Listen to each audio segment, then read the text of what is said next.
At my graduation dinner, chandelier light glittered off wine glasses while my parents leaned across the table like they were negotiating my future. Relatives hovered with fixed smiles, waiting for a toast. My graduation gown still smelled of campus grass and my father, Grant, slid a brown folder to me plate. "Mara," he said, "your grandfather trusted you to do the right thing."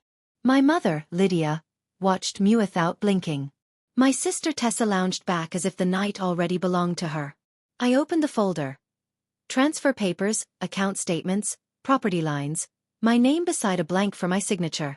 In our Briarwood house, silence had always been safety, and I'd learned to make myself small. "You have a job," Grant went on. "Tessa is still starting out. Sign it over so she can manage the inheritance." Family, he called it. Control. I heard I shut the folder. No. The room went thin and quiet. Tessa's smile faltered. Lydia's mouth hardened. Grant leaned closer, the old pressure in his eyes. "Don't be difficult," he said.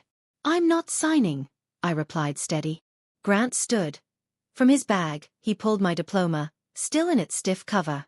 He flicked a lighter. Blue flame licked the corner, and the paper curled, blackened, then broke into ash across the tablecloth. "You don't deserve Harlan Keene's money," he whispered. I didn't cry.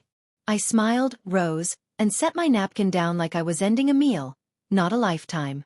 Then I walked out while their disbelief chased the click of my heels. Outside, the air smelled of rain. I called my Aunt June. "I'm coming over," I said. "And next week, they'll hear what Grandpa left behind." Aunt June's apartment smelled like a chamomile and old paper. She didn't demand a reenactment. She set a mug in me hands and let quiet do its work. Morning slid in through sheer curtains. I expected to wake up wrecked. Instead, I woke sharp. My phone buzzed. "Tessa, stop being dramatic. Dad says you'll come around. Also, I'm turning Grandpa's study into an art room." Then Grant's email, a 3-page scolding that circled back to one order. "Sign the transfer. Fix what you caused." Lydia called next, voice sweet and practiced. "Your father was stressed," she said. "Just sign, Mara. We can smooth this over." I saw ash on a white tablecloth. I heard the click of my own heels leaving. "No," I said and hung up. June watched me set the phone face down. "Harlan didn't leave you exposed," she murmured.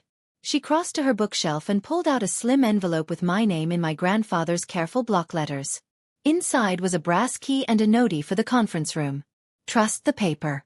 Trust yourself." My throat tightened, but it wasn't grief. It was recognition. I opened my laptop and wrote to his attorney, Martin Calder. "It's time. Schedule the reading. They'll show up." His reply came before my tea cooled. "Next Tuesday, Harbor Square offices.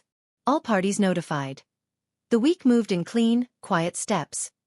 Work, sleep, June's old movies, rain ticking the windows. On Tuesday, I drove early, the brass key heavy in my pocket, and walked into polished wood and citrus cleaner. Calder met me in the lobby. "Ready?"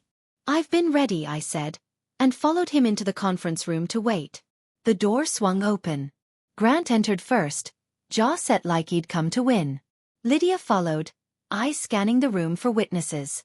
Tessa drifted behind them, sunglasses perkeyed in her head, tapping her phone as if this were something she'd squeeze between brunch and errands.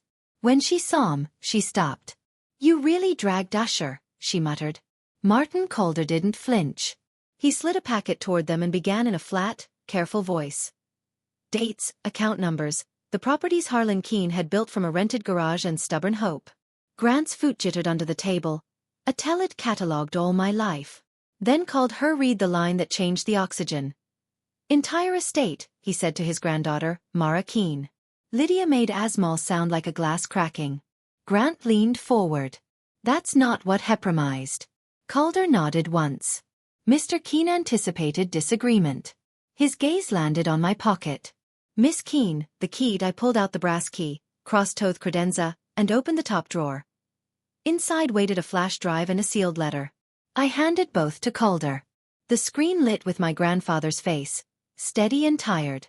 He spoke plainly about favoritism, about fire used as leverage, about my quiet not being weakness. Tessa's smile drained to something frightened. Grant stared as if the video could be argued into silence. When I ended, I looked at them. "You burned paper," I said. Not my future. I signed acceptance. Called or countersigned. Issued. June's address, I added, is not Adabate. Don't come.